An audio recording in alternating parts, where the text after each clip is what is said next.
Shorty bad, slim, big. She might drug, she might fix. And I'm all up in her mix. She be Here we mixing go. with the We're doing this. You ready, Sonny? I'm ready, man. Let's go. I can't believe you're sitting in my studio. How are you doing? I'm doing good. How are you? You know, we've never been in the same studio together. That is so weird. Sonny Leigh, I don't even know what to say, where you're from. Like, what do I say here? I guess say media personality. I don't Yeah. know. It was, KVOO, and then it was Channel 8, and now it's Fox 23. Okay, so talk to me, girl. I want to know all about Sonny Leigh. Oh, God. What? So first of all, your real name isn't Sonny. No, my real name is Shannon. Okay. And there's a neat story behind why it became Sonny, by the way. And I'm sure you know this. When you get in radio, that a lot of times your program directors will tell you to change your name because you get calls from creeps and weirdos. And so I had just moved to Tulsa, and I went in and met with my boss, Moon Mullins, legendary radio guy. And he says, well, and he's stroking his beard, we can't call you Shannon on the air because you'll get calls from weirdos. So you're coming from Florida. How about Sunny? It's sunny in Florida. And I said, okay. Oh, I love that. Yeah, and he says, what's your last name? At that time, it was Franco, my ex-husband. He goes, no, too ethnic. What's your middle name? I said, Leigh. Sonny Leigh it is. And that there it was. And and it stuck, and that was it. And then when I left radio and went to TV, I wanted to go by my real name at that point, which was Shannon McDonald, and because I was remarried. And the boss said, nobody knows Shannon McDonald. Yeah. So you're Sonny Leigh. So I guess I'm stuck with it forever. So here it is. Well, I'm glad that you're sitting on this couch. I've always wanted to sit down and just pick your brain and see. Lord. There's where not in the much in world- there, except I've discovered energy drinks. So I brought my Alani, so cheers sweet. to you. Cheers. Yeah, Here we go. I like a All good right. Celsius. Yeah. So, Lindsay Bauer made me bring alcohol. Of course she did. I love Lindsay. So, okay, you were from Florida. Yes. Did you start radio in Florida? No, well, I did. I'm originally from the Louisville, Kentucky, Southern Indiana area, but I moved to Florida, and my mom worked for a legendary, huge WPCV, was a big station in Lakeland, Florida, which is getting ready to get hit by a hurricane, by the way. And she kept saying, you need to go into radio. You need to go into radio. It's so fun. And I work with all these guys, and they're just having a ball in there. So I had just had my son. I didn't want to go back. I was teaching school and working in an aquarium, and I thought, maybe this is a time to switch. And I found an AM radio station. Are you ready for this? Yeah. 1,000 watts. Yes. Yeah. Now, our stations, Twister, KVOO, K95, all 100,000 watts. Yeah. So my hairdryer has more power than the first radio station I Girl, worked I'm for. feeling you on this. That's how I started. Oh, really? Mine was 50,000 watts. But 1,000 watts? Oh, yeah. You couldn't hear us out of the parking lot. You'd have to have foil on your car in the parking lot. Yeah, exactly. What kind of music? It was a classic country. When I say classic, I mean like 40s, 1940s. Girl, like Ernest Tubb. Ernest Tubb, Moon Mulligan. Too. Oh, did you really? Yes, like Mo Bandy. Yeah, Joe Stampley and all that stuff, man. And I kind of developed an affinity for it, and I liked it a lot, And I still, every now and then, I'm like, ooh, wonder what's Ernest Tubb doing on the radio, Holy tea. That's hilarious. So you started out in classic. When did you start? When did you get out of the 1,000 watt station? Well, I had been at the station for about 5 months, and my husband at the time wanted to go to law school. And he took the LSAT, did really well, and had a choice of colleges to go to. So now here we are in Central Florida, where it's warm and beautiful and sunny all the time. And so he got into University of North Dakota. Okay. Someplace in Minneapolis, I think it was Hamlin University, and then TU. And so we visited all three, and I was like, I am not moving from Florida to North Dakota to freeze my giblets. So we came to Tulsa, liked the vibe. It felt a lot like. How long ago was this? This was 20 years ago. Wow. Yeah, I know. I've been here 20 years. It was 20 years in July. Really? So, yeah. And we just liked the vibe, and we stayed. I will tell you this. The first time we visited, it was really strange. It was the night of the Survivor finale. The very first Survivor. Okay. Remember the first one and how exciting it was with Richard Hatch and all that? What was his name? Richard Hatch. Yes. So it was the night of the Survivor finale, and there was a tornado warning in Tulsa, and all the TV stations were preempted. And we were livid. We were staying at the Doubletree downtown. I'm calling my mom like, okay, and who are they voting off? And what are they, and my mom is talking me through. Because you have no TV. We have no TV. It's all Travis Meyer. I see the mustache, on the air. And I was like, what is going on in this damn state? Yeah. And of course, so my mom talked me through the Survivor finale. And we almost didn't come because I was like, I'm leaving hurricanes. I can't do tornadoes. You're right. But, Yeah. So what do you think of a tornado coming from a hurricane? From a hurricane, the nice a hurricane. At least you have some warning. You can prepare. You can prepare a a little. The gigantic ones not so much, but the tornadoes. It was a little freaky moving here, and the sirens and stuff. So there was a big weird. I mean, when you hear, I had a friend from Australia in town last week. Yeah. She heard on Wednesdays we do the alarm test. Yeah. And she's like, what is going on? Like, what in the world? You guys do this every week? I'm like, this is old hat to us. Man, we go outside and watch. We're like, Yeah. look, I think those are Mamata's clouds. Look, there's a wall cloud, and there's now we know. So was that KVOO? That was KVOO. Wow. So I left a 1,000 watt station that you couldn't hear out of the parking lot. It had been a hair salon, by the way, the building. And I came to KVOO at 100,000 watts. This is a true story. The first day on the air, they were training me. I didn't know how to run the board. I didn't know where anything was. I cried. I went to Moon Mullen's office. I shut the door and I sobbed and I said, I think you hired the wrong person. I don't know what I'm doing. I'm looking at the board and there's these buttons. And he leaned back. This guy was the wisest, nicest. He goes, Sonny. He's calling me Sonny for the first time ever. And he says, they taught a chimp to fly the space shuttle. I didn't hire you because you could run a board. I hired you because you have a personality, because a chimp doesn't have a personality. And I was like, where's he going with this? But it made sense after he said it, like, you'll learn to run the board. If they can train a chimp, they can train you to run a board. Right. Still not good at it. But the board, a lot of people don't realize in radio, like, okay, let's say you're on the morning show. Right. And you have to run that board by yourself, and you are normally the sidekick. Like the one that's the main host, it's like riding a bike to them. Yeah. And especially if they're doing it every morning. Mm-hmm. But you get on that other side of the board, it is hard to talk and run the board and push buttons, and you're on the internet, and it's a lot harder. This. Yeah. It gives you some, to me, it gave me some perspective of like what 1950s and 40s DJs were doing, and they got the noisemakers and the gong and the bell and and they're talking and whoa. The noisemakers. Yeah. Okay, so you came here with KV. Who was your co-host? My co-host, at that time, they put, the first shift I worked was 7 to midnight. It was a live shift, and so you were by yourself? I was by myself at first, trying to run the board and failing miserably. And I did have like a 2-week stint where I really liked it, 7 to midnight live, and I had truckers that would call in, and I played a game called 10 Guesses, and I had to guess what they were hauling in 10 guesses, and if I could guess it, they'd win a prize. That's a great game. It was a lot of fun, but so that was about 2 weeks, and then Moon called me into his office, and I was doing 2 stations at the same time. I was voice tracking, which is pre-recording for Big Country. They voice tracked back then? They did. It was brand new, and so I was voice tracking for Big Country, and then I would go over to KVOO. That's pre-recording your show. Right, pre-recording. Yeah. So he called me in to do a check on everything, and he says, last night I was listening to Big Country, and all I kept hearing was, this is Sonny Leigh at KVOO. So I got the stations mixed up. So I was saying Big Country on KVOO and KVOO on Big Country. So he's like, let's try the morning show. Just do traffic. This guy really believed in you. God love him. I mean, seriously, he did. He was so sweet. And I said, traffic, you're putting me on traffic. I'm the worst driver. I live a mile from the station. I just moved here. I'm telling people going like wrong ways down ramps. I'm making stuff up. It was awful. But my co-hosts were Andy Oatman and Gene Hetherington. Oh my God. Andy O and Gene. And it was the 4 years that the three of us worked together. I'm not kidding. In my entire life, they were the best 4 years of my existence on earth. I laughed every day. I loved my job. I couldn't get out of bed fast enough to go into work. It was so fun. And that was going to be a question I asked you, is who was your favorite co-host? Because you've worked with so many. Leah. I had 3. You had 3? Okay, because you that was smart at your station. Some of the stations are real bad about churning through co-hosts and stuff, and people hate the change. And so they were do. Very made me lucky. keep the girl before me's name. I'm the second Cash, which was smart because of ratings at the time. Ratings, yeah.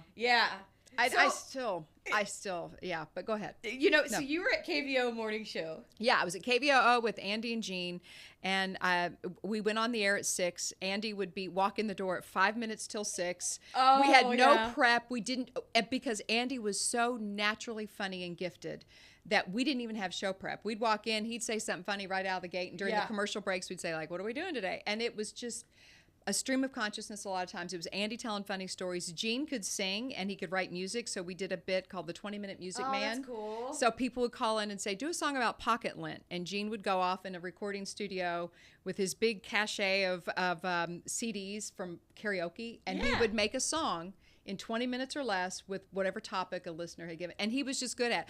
I was just there like doing traffic. I was nothing but I was enjoying it. You did more than you thought you did. Well, it was, it was a learned thing, but just watching those two guys, they were masters. And so it was an education. So you did that for 4 years? I Why did that did for you 4 guys years. stay together? Well, Andy, not a lot of people know this. Andy was very kind of private, but his father had owned, I think it was 16 radio stations throughout the Midwest. He owned KFDI in Wichita, and he owned stations in Springfield, and then KVOO.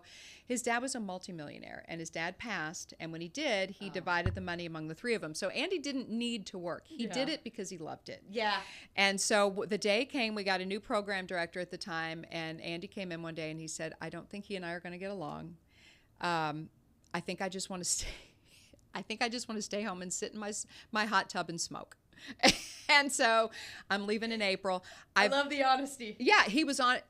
When he said I'm leaving in April, I threw up in a garbage can. I was so upset because it was such and scary. Yeah, and Gene had told me. Gene Hetherington said, when it's good in radio, it's good, and when it's bad, it's bad. And he said, I've worked with both. This kind of chemistry doesn't come along every day. And so it was a big change. And when Andy left, it was Gene and I struggling. I still remember our GM came in the first morning that Andy was gone, and he said, you sounded like you were screeching. It was horrible. And we were like, why don't you kick us when we're down, man? We're already crying. You already miss your best friend. Already miss our bestie, yeah. So Gene and I struggled through for a while. They hired a new co-host, and it just kept changing. So in the 15 years, almost 15 years that I was at KVOO, I had, I know, six co-hosts. That went through 6 of them. I think we had 11 or 12 program directors and 6 GMs. Wow. That's how fast things change in radio. So when you said you had 3 co-hosts, I was like weird. Jealous that's a great run. Yeah. That is crazy. Yeah. All right, so you were at KVOO. Yeah, I was at KVOO 15 years. And then you get that. Okay, I didn't mean to interrupt you. No, please. But I want to get to the drama. Oh, yeah. So, you're in radio, which is so crazy. You're in morning radio, too, which we go to work. Did you get ready every day? I did, but most of the time I did my makeup at work. Yes. So I'd go in really ugly, hair and rollers. Yes, and I'd brush my teeth. I don't even think I looked in the mirror. Yeah. And then, so you get let go from KVOO. Right. Okay. And how long were you on the bench? How long were you for 6 days. 6 days? 6 days. Channel 8 called? 6. Well, he called. I didn't start. So I got let go around Christmas. Right before Christmas, yes. And I was devastated because I didn't see it coming. Yeah. Had no idea. We hadn't done anything wrong. It wasn't like I dropped an F-bomb on there. Ratings weren't bad. The ratings weren't bad. They weren't great, but they weren't bad. But country was kind of in a slump. And you guys kicked our butts on the regular anyway. But they just said, we need a change. So I was let go.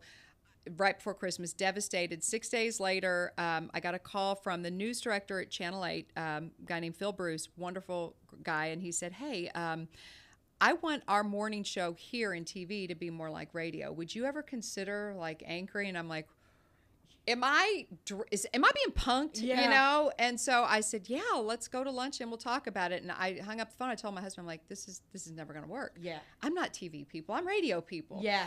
And so he and I went to lunch, and he said, I can't imagine that call. It was insane. And the whole lunch, and he's saying, I want you anchoring this and doing that. And I was like, anchor? Don't you start as a reporter? Yeah. Don't you start I don't have a journalism degree. My degree's in biology, which is bizarre anyway. You were a teacher. Yeah, and I taught school and worked with dolphins. And so this was a really weird, and he's talking about, in journalism, and I was like, oh crap, I don't know what. But I was, again, hired just like when I was doing traffic as kind of the third wheel on the bicycle that was running over at Channel 8. And so they had me doing the fluff pieces, the fun stuff, just to kind of get my feet wet. And I loved it. You loved it? I did. More than radio? They're so different. Truth. Because the radio is fun, or it used to be. I don't know what it's like anymore. I've been out of it for 15 years. Yeah. When I started with Andy and Gene, I remember a bit where we put Gene in a fat suit, like a sumo suit, and we stuffed it full of concert tickets, dollar bills, and T-shirts, and we let people come by and hit him with a stick, like a piñata. You could not do that nowadays. We couldn't hang somebody from a tree now. Like, can you imagine? No. I got pushed down a hill in a hamster ball, like all the fun stuff that made radio. You know what I remember about you? What's that? Oh, God. You getting taped to a wall? Yes, and people hated me for it because I slowed down traffic. Rowdy, my partner was Rowdy at the time. Rowdy and I had an argument. I said, I was at a fraternity party years ago in college, and they taped a guy to a wall when he passed out. And he was like, you can't tape a human to a wall. I was like, oh, yes, you can. I clearly remember seeing this guy passed out, like, you know. So he said, you can't do it. So we had this huge argument on the air, and I said, tomorrow we're going to take me to the side of the building. Yeah. We brought in like 16 rolls of duct tape. He didn't think it could be done. We did it in 6 rolls of duct tape, and it was on the KVOO building, as you know, face the BA. It faces I-44, doesn't it? Yeah, it faces the BA. So at rush hour, people are seeing me hanging taped from a building. They were giving us the finger. They were yelling obscenities out the window. Y'all causing this traffic jam. They were calling the station mad. You were causing a traffic. Yeah. And so that was really kind of, to me, it seemed like near the end of when radio was really fun, because you could get away with it because there weren't lawyers litigating what could and couldn't happen. And so it was a lot of fun. But I do remember when they started to take the tape off, they started taking it off at my body instead of my head. So I had a piece of tape that was going across my throat. I mean, this was a serious moment, but they had taped my arm up with the mic in it. And so I was literally like, and, you know, traffic on the BA is coming to... and I couldn't talk. I was hanging like from a piece of tape, and I'm like doing this with my free hand, you know, like waving. And Tucker Lincecum, who's been at the station forever, he came over and pulled it off of my neck and took every hair off of my neck and body. That hurt. You know, so yeah, but that was that for charity, or it was just a radio? It was just a random radio bit. I wish we'd have made it. It should have been for charity, but it was just one of those. That things. would have went viral on social media. Oh my God, we had at that time. Was that Facebook, cool then? I don't know. It was brand new. Okay, I was gonna say. And we put it up on. I don't even know where to find it now, but I still remember we had all these live view, and it was a new program, and they were trying to record it and broadcast it, but nowadays that's they don't do that stuff anymore. I know, it's unfortunate. That's what me and Carly used to say over at the Twister. Mm-hmm. It's just not the way it used to be. Now it's like it's so vanilla. Yeah. It's so, and I mean, I hate what happened to you. And I hate to say that I feel like it's a trend with radios, kind of, you know, the money is not there, and it's a shame because it was a great format. It's still a great way to get information. It's still a great thing to have, but it's changed so much that I think it's making people tune out. Yes, and it's making people tune out, and that's what's unfortunate. Let's go back to Channel 8. Oh, God. Okay. Okay. Because I just drama. Know... Do what? The drama, you said. Yeah. I want to... Well, okay. So what was that like, your first morning on TV? God. Well, I was between Erin Christie, who is a pro. I love her. I love Erin. Yeah. She is. I think she's on Channel 2 now. She's on Channel 2 now. She is one of the best journalists in the business, I think. Really? I mean, she's phenomenal. She knows how to do it. She's good. So I was between her and Keith Taylor, and Keith, God love him, so sweet. Just the nicest guy, and they kept saying, you're fine, just read the prompter, just read. So they were giving me the fluff pieces. So I was between 2 seasoned pros. I was shaking like a leaf. But like our third day on the air, Erin used a spray deodorant, a Suave spray deodorant that was the exact same as my Suave hairspray. The color and the cans were the same. So during a commercial break, she's like, I think I forgot to put my deodorant on. No. So she comes back on set, and they're like, 3, 2, and she holds up the can and said, I just sprayed Sunny's hairspray under my armpits. On TV. Of course, we're all dying laughing. I was like, yeah, but just think about how good your underarm hair will stay in place now that, you know, and so we had fun with it. So that's how it started. That's kind of how it started, I love that. It was a fun introduction into TV world. Yeah. And it was great. Now you like TV more than radio. I mean, well, you know, radio is just so different. Radio is so different. Radio was more fun, but TV is more stable. I say that until I got let go from Channel 8. Right. Again, not for not for anything we had done wrong, but because Sinclair was losing money. And they were shuttering stations. They were combining stations. They started with small market where they would for instance, Tulsa and Oklahoma City, hour and a half apart. Like, well, the same stuff that happens in Tulsa is not happening in Oklahoma City, and vice versa. Yeah. But they tried to combine those 2 stations, and when they did, they let most of Channel 8 employees go. They kept enough to stay functional, and so now the news comes mostly out of Oklahoma City. This is sad to ask, but is Channel 8, is it still on? It's still on. I'm at 2/6/23. I've always been. I am now. Yeah. You know, yes, exactly. Yeah, it's still on the air, but it is mostly produced out of Oklahoma City. I actually did watch your morning show sometimes. Did you? Yeah. Oh, good. Yeah. A couple times you texted me like, "Hey, girl, like you're out there." I was like, "Oh, Natalie's watching. It's so sweet." Yeah. But so it was, unfortunate that Sinclair was in the position where they had to let go so many people, and they're doing this across the country. There's a bunch of their buildings and properties are up for sale right now. Well, and it's the same thing with what's going on with what happened with me. There's a Twister in Oklahoma City. There's a Twister in Tulsa. Right. And they just got rid of all of it, and they're like, okay, we're just going to do this out of Oklahoma City. Yeah. Are you going to talk? So you want me to go ahead and yeah, spill? I want you to all right, tell let's us spill. What is it the youngsters say? Spill the tea or whatever. Something about the tea. Girl. Okay. All right. So what happened was this is with Channel 8. This is with Channel 8. November of last year, November of 2023, November 8th, we got an email. Everybody in the building got an email. It said there's 2 mandatory meetings tomorrow. If you can't make the first one at 10 a.m., there's a second one at 2 p.m. Everybody has to attend one of those 2 meetings. Well, I'd just gotten off the air. They even preempted like our 11 o'clock news because of this. And I was like, something big is happening. Yeah. Everybody's, twittering around the station. Like, what is it? I said, I think they're going to combine us with the Oklahoma City station because Sinclair, we had a feeling because this had happened in 5 or 6 other markets. Oh. They call us into the studio. And we knew right away we were screwed when we saw all of these Sinclair bigwigs come in, 3 or 4 people in the suits with the Rolex and the whole 9 yards. And they came in and they said, well, unfortunately, Sinclair is in some financial trouble, and we are going to have to combine our station, KTUL, with the sister station in Oklahoma City. Most of you are going to be laid off today. Now, here's where it got bad. They said, we're going to leave. Everybody needs to stay in this room. And if your phone rings in a few minutes, it means you've been affected. And we were like, what? Are you joking? No. So the big wigs, the suits, they leave, they shut the door, and we're all standing there like the Hunger Games looking around like, what the hell is going to happen? We're all looking at our phones. It's silent. And there was like 50 employees in there. Everybody's looking at their phone. Like first, we were in shock. My phone was the first to ring. You're joking me. And it was one of the women that worked at the station. She said, Sonny, I'm so sorry. I need you to come to the conference room. And I was like, am I being fired? And she goes, I don't know. The Sinclair folks are in there. Just come on in. So I went in and I sat down. Now, granted, I have 18 months left on my contract at this time. And contracts are supposed to protect us, protect them. They're supposed to be mutually beneficial. So I go in and they said, I'm so sorry. Your position has been affected. I said, Are you kidding? I anchor 5 shows. At this point, I did the 4:30, the 5, the 6, the 11, and Good Day Tulsa. 5 shows I anchored. You did that? Every day. You went from knowing nothing to anchoring 5 shows. I know, it's insane how it all happened. And so over the course of 5 years, they just kept giving me more and more, and I was enjoying it and liked it, so it was okay. But and I said, so who's going to do these 5 shows? And they said, well, we're going to have a reporter from Tulsa, but the rest of the show is going to be done in Oklahoma City.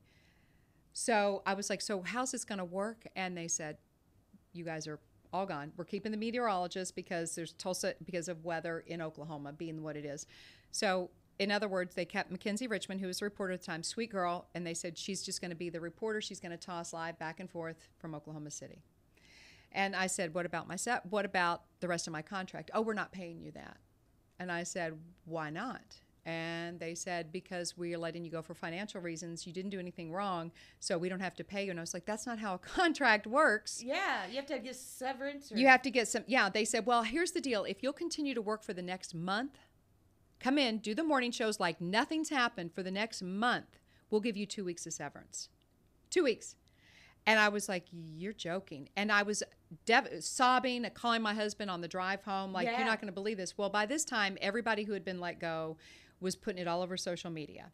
So the word went out that I had been let go, that Tyler Butler had been let go, that all these reporters had been let go, and camera guys and studio operators and producers and directors. It was all, everybody knew. And my phone rings and it's Mark Bradshaw. And Mark, 27-year veteran of KTU. I've been on the air doing the evening news for 27 years. Wow. He calls me and says, man, I am so sorry. And I said, thank you, Mark. I appreciate that. And I said, by the way, when I left, they gave me a sheet that told who all was let go. Didn't have the names. It just had the position and the age. I said, do you want me to see if you're on the list? And he said, oh, yeah. So I opened it up.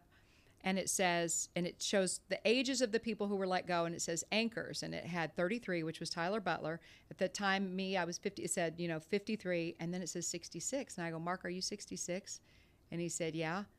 And I said, I am so sorry. He was livid. He was just like, oh my God. So he went up to the station at that time and was like, are you guys firing me? Are you firing me? And they let him go as well. 2-week severance after 27 years that Mark Bradshaw had been on the air. Wow. So Mark knows an attorney who handles contracts, called him up and said, can they do this to us and not pay us out of our contract? And he said, no. Yeah. Come in and meet with us. So we went in, and this attorney thinks that we have a case against Sinclair for age discrimination, possible retaliation, because Mark and I had been trying to make things better at the station. Yeah. Had approached management about it. And so we were the three. There were 3 anchors let go, and 1 was kept. Wow. Yeah. So we are. So right now you're in the middle. We're in the middle of a lawsuit right now, and so I mean, it's we shared this information on social media, so it's not like we're spilling the dirt here, right? It was. There's been lawsuits filed. Mark and I filed a lawsuit against Sinclair, and so it's all in negotiations and litigation and all that kind of stuff right now. So what's Mark doing right now? Mark is doing what I was doing up until this week. He's doing kind of freelance commercials for different clients. And Mark has a podcast, and he has some other like side ventures. His wife is a realtor, and she does really well. So he goes and helps her with some of her stuff too. Cool. So yeah, but it was a shock to say the least. Yeah. So how long ago was that? That was in November. Of this past year? This past of 202023. So it's almost been a year. It's almost been a year. Man, girl. I know. So you haven't worked for this, I mean, I took a job for a short time with a group called the Sustainability Alliance. Great, it's a charity. It's great. They're fantastic. Nonprofit? It's a nonprofit. Yeah. My parents have some health issues. They're getting older, and my son needed some help, and so I was like, I don't think I can work full time right now. I need something kind of part time. So I left them. And then just last week, I got a call from Fox 23, and they said, "Hey, give me some love. Thank girl. you. I said, you want to work weekends? You want to anchor on weekends?" I'm like, "Yes, that's part time. It's back into the swing, and I miss it. I miss the excitement of a newsroom, and so yeah." And in 5 years, you're going to be anchoring 5 different shows. Probably. Oh God, I don't know if I can do that. That is man, awesome. Good for you, though. You know what I've learned from you? What's that? Is that it really takes one person to believe in you. And like, was his name Newt? What was the first guy that gave you the job? Oh, Moon Mullins. Moon Mullins. Moon Mullins. I feel like he really believed in you. Oh, and that's sweet. Thank you. If it weren't for Moon Mullins, I'm telling. Listen, there's 2 things. First of all, never underestimate being in the right place at the right time. Yes. KVOO, and I will say this, I hate to say that I got the job because I was a female, because I think hopefully there was more to it. But he said, we got 2 guys on the morning show. It was Andy and Jeannie. He goes, we need some softness. We need a lady to come on and be a little bit of a mom figure. And I was like, well, at that time I was 33, and my son was just 3 years old. I'm like, okay. But also, years ago in college, my friends and I thought, let's go see a psychic just for fun. Didn't believe in him, still don't really, but I went, and the lady that was talking to me said, you're going to go, I was at this time a biology major, thought I was going to save dolphins, save whales, ride around with, sea shepherds, saving the whales. And she says, you're not going to be in biology, you're going to be in music. And she said, there's a man, a gray-haired man, who's going to believe in you and put you on the track. And Moon Mullins was as gray-haired as you get. It was the weirdest thing when I got hired that day. I was like, oh, my God, this was 1986 and 1988 or whatever. This lady told me that, and here we are. Weren't you a beauty queen? Oh, God. In a non-traditional sense. I never had to put on a swimsuit, or I never would have done. I was Miss Florida Citrus. Miss Florida Citrus, yeah. What is that? Well, Miss Florida Citrus was a position that the citrus industry in Florida hired someone as kind of a spokesperson. Yeah. And they made it kind of like a pageant, but you had to go. You didn't have to put a swimsuit on. I didn't have to walk a runway. It was all about interviews, and I had to make a commercial, and I juggled oranges for my commercial about you can juggle a healthy diet along with it. It was really goofy and dumb.